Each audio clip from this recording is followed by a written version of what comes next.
नमस्कार दोस्तों, हम लोग कक्षा 7 में पढ़ रहे थे। जो हमारी प्रश्नावली चल रही थी त्रिभुजों की सर्वांग क्षमता, तो आज हम स्टार्ट कर रहे हैं जो हमारी 7.2 प्रश्नावली है उसको। देखो 7.2 का आपको यहाँ पे पहला क्वेश्चन दिख रहा होगा कि ये दिया हुआ है भुजाओं के बारे में, और यहाँ पे दिया हुआ है ये चिन्ह मैंने आपको बताया, ये सर्वांग क्षम का चिन्ह है। यहाँ पे भी 2 त्रिभुज सर्वांग क्षम दिए हुए हैं, यहाँ पे भी 2 त्रिभुज सर्वांग क्षम है, और यहाँ पे भी 2 त्रिभुज सर्वांग क्षम है। देखो इसमें है ना, अपने को क्या बताना है कि नियम बताना, कौन से नियम के अंतर्गत ये सर्वांग क्षम है। देखो नियम है ना, नियम क्या होते हैं। देखो यहाँ पे ये भुजा दे रखी है, ये भुजा दे रखी है, ये भुजा दे रखी है, और दे रखा है त्रिभुज सर्वांग क्षम है। तो इसका आंसर क्या आएगा? भुजा भुजा भुजा नियम से क्या है? सर्वांग क्षम। क्या बोलेंगे इसको? भुजा भुजा नियम।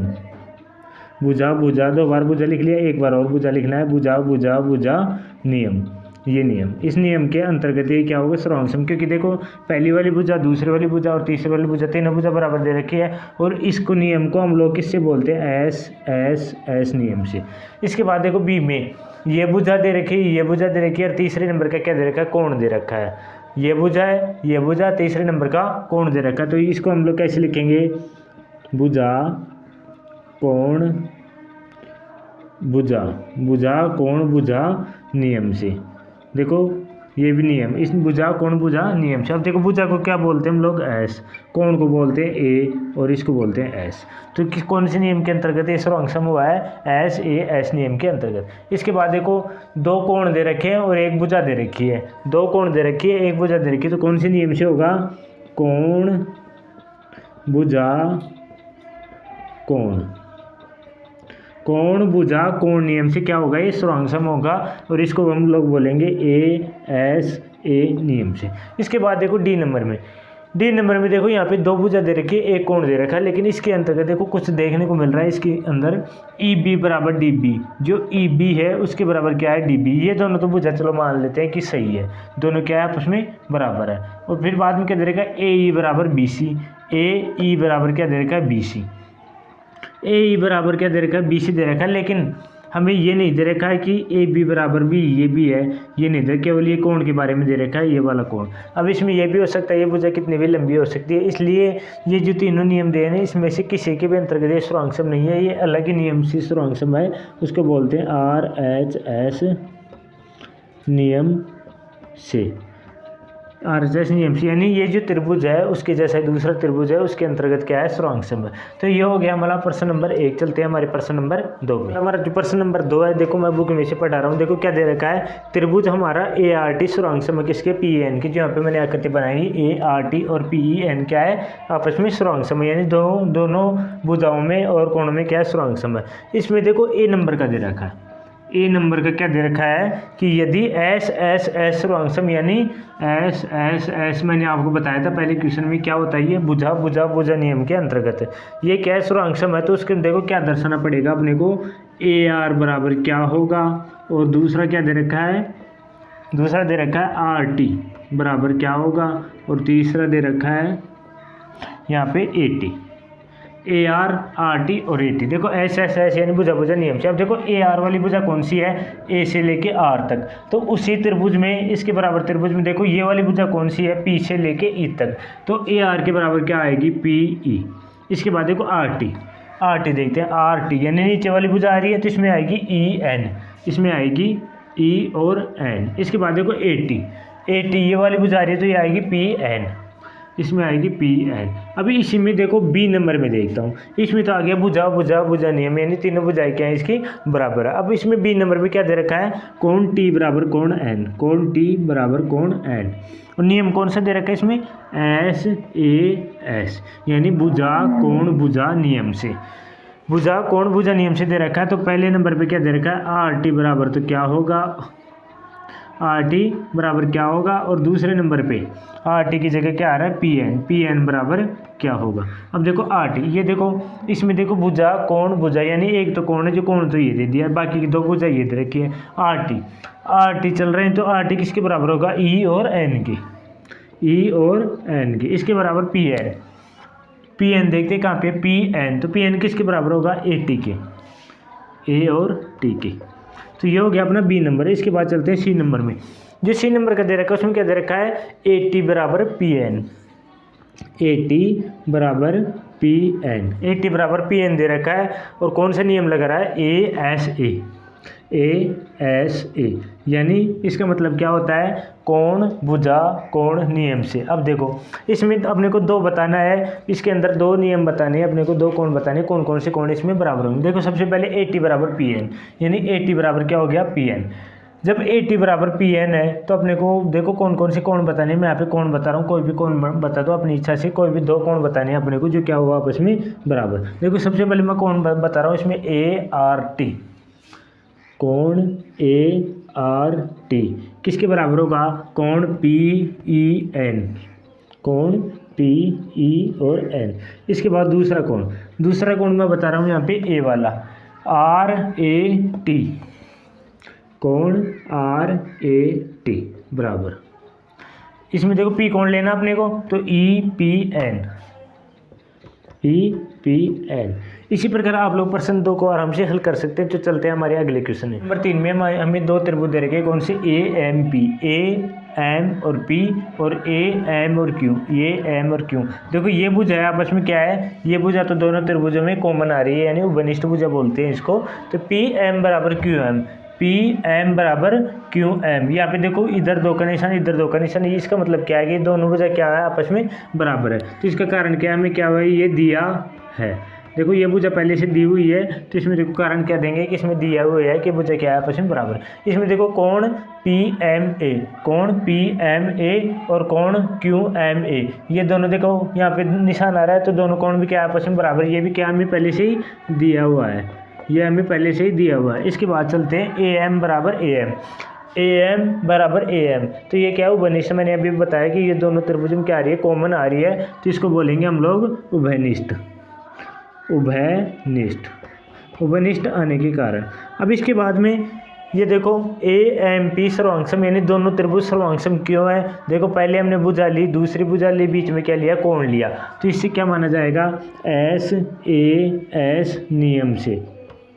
ऐसे इस नियम का अर्थ क्या होता है आपको पता है, भुजा कोण भुजा नियम से ये क्या होंगे, आपस में सर्वांगसम होंगे। तो चलते हैं हमारे प्रश्न नंबर 4 में। नंबर 4 में क्या दे रखा है, जो हमारा त्रिभुज ए बी सी है, एक त्रिभुज ए बी सी है, उसका ए कोण क्या है 30 डिग्री का, बी कोण 40 डिग्री का और सी कोण क्या है 110 डिग्री का। और देखो यहाँ पे पी क्यू आर में क्या दे रखा है, कोण पी 30 डिग्री, कोण क्यू 40 डिग्री और कोण आर बराबर कितना है 110 डिग्री, यानी तीनों कोण क्या दे रखे हैं, यहाँ पे समान दे रखे हैं।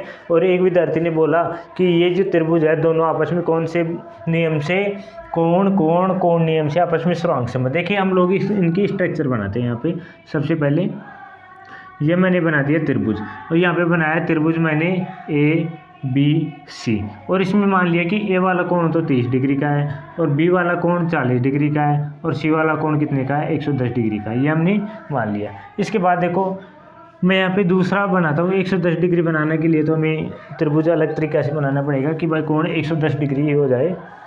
देखो 110 डिग्री वाला त्रिभुज बनाता हूँ मैं यहाँ पे, जैसे ये 90 100 और 110 लगभग सा हो गया, तो 110 डिग्री हमें बनाना है ए बी और सी। यहाँ सी मान लिया मैंने 110 डिग्री था और बी कोण कितना है 40 डिग्री और ए कोण कितना है 30 डिग्री। ये तो हो गया त्रिभुज ए बी सी। इसके बाद मैं त्रिभुज बनाता हूँ दूसरा वाला इससे मैं थोड़ा बड़ा बना रहा हूँ ताकि आपको अच्छे से समझ में आ जाए।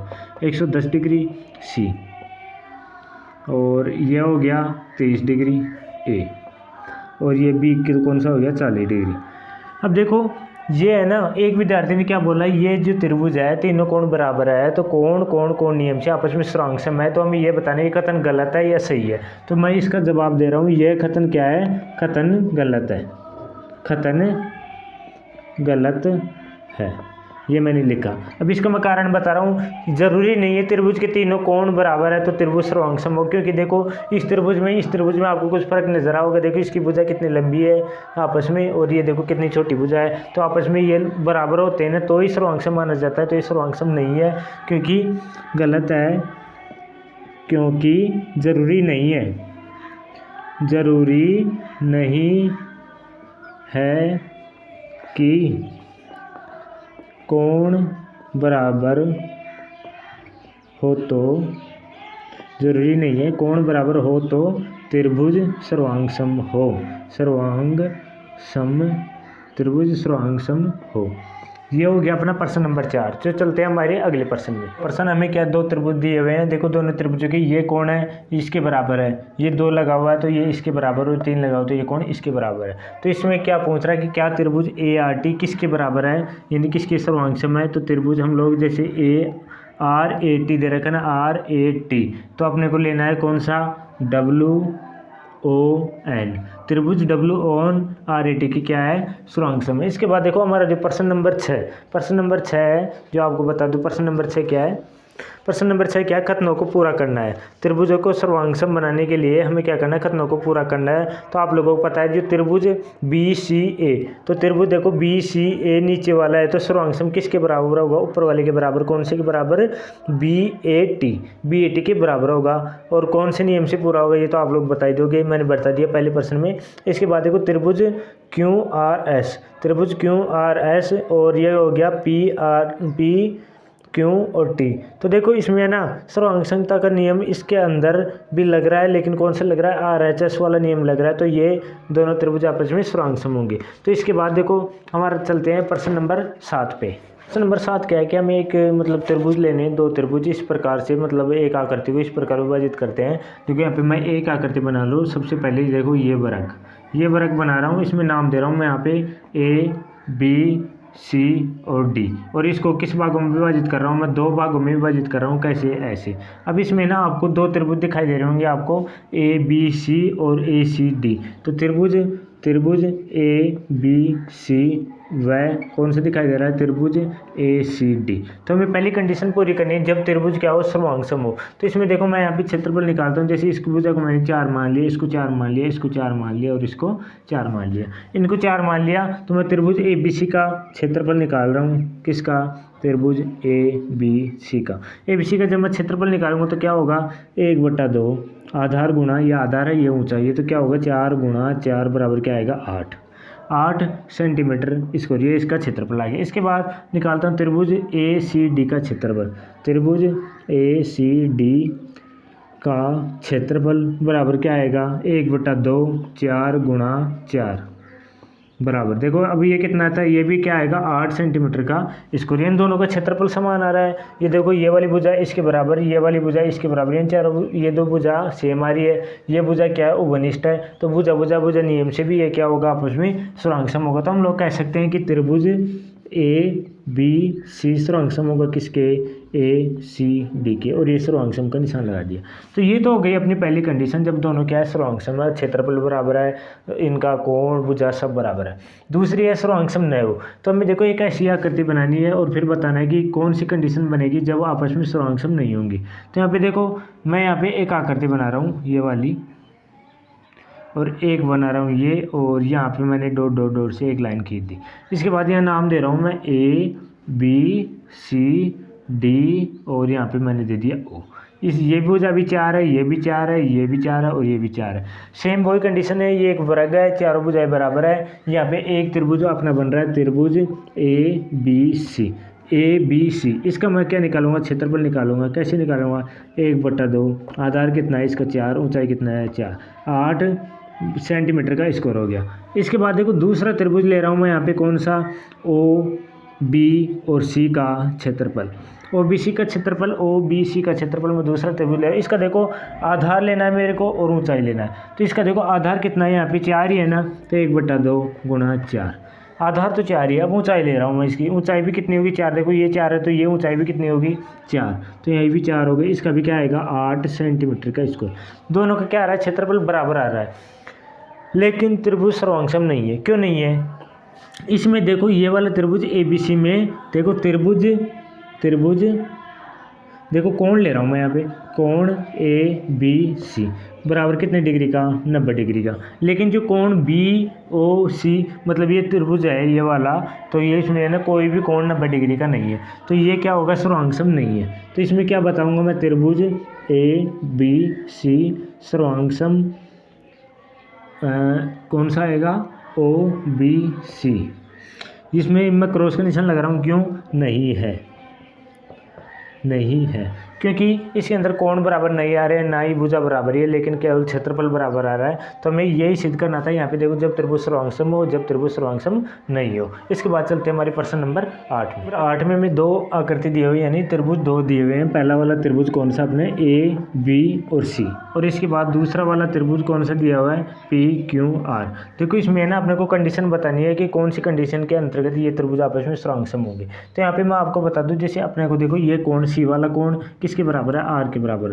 तो कोण सी बराबर कोण आर के बराबर हो रहा है, जो कि चित्र में आराम से दिया हुआ अपने को दिखाई भी दे रहा है। अब देखो यहाँ पे ये कोण भी 90 डिग्री का है, ये कोण भी 90 डिग्री का है। तो बी सी भुजा किसके बराबर होगी, क्यू आर के। तो भुजा बी सी बराबर किसके होगी, क्यू आर के। दो चीज़ तो हमने बता दी। अब एक और बताना है युग्म जिसके अंतर्गत ये क्या हो आपस में सर्वांगसम हो जाए। अब देखो ये कोण बराबर है इस कोण के, ये कोण बराबर है इस कोण के। अभी इन दोनों के बीच की दूरी, इन दोनों के बीच की दूरी क्या होगी, बराबर होगी। तो क्या मानता हूँ यहाँ पे मैं, बी सी भुजा क्या होगी, क्यू आर के बराबर हो गई। तो यहाँ पे कोण बी किसके बराबर है, कोण क्यू के। कोण बी किसके बराबर है, कोण क्यू के। यहाँ पे देखो कोण हो गया, भुजा हो गई, कोण हो गया। तो इस नियम को क्या बोलते हैं, कोण भुजा, और तीसरा कोण आएगा कोण। कोण भी भुजा कोण नियम से क्या होंगे, त्रिभुज सर्वांगसम होंगे नियम से। इसको हम लोग बोल सकते हैं ए एस ए नियम से। तो ये आपस में क्या होंगे, फिर सर्वांगसम होंगे। फिर बाद में ये चिन्ह लगा सकते हैं। तो इसमें ना 3 कंडीशन लिखनी है आपको, कोण भुजा कोण, इसके अंतर्गत सर्वांगसम होंगे। तो चलते हैं हमारे प्रश्न नंबर 9 में।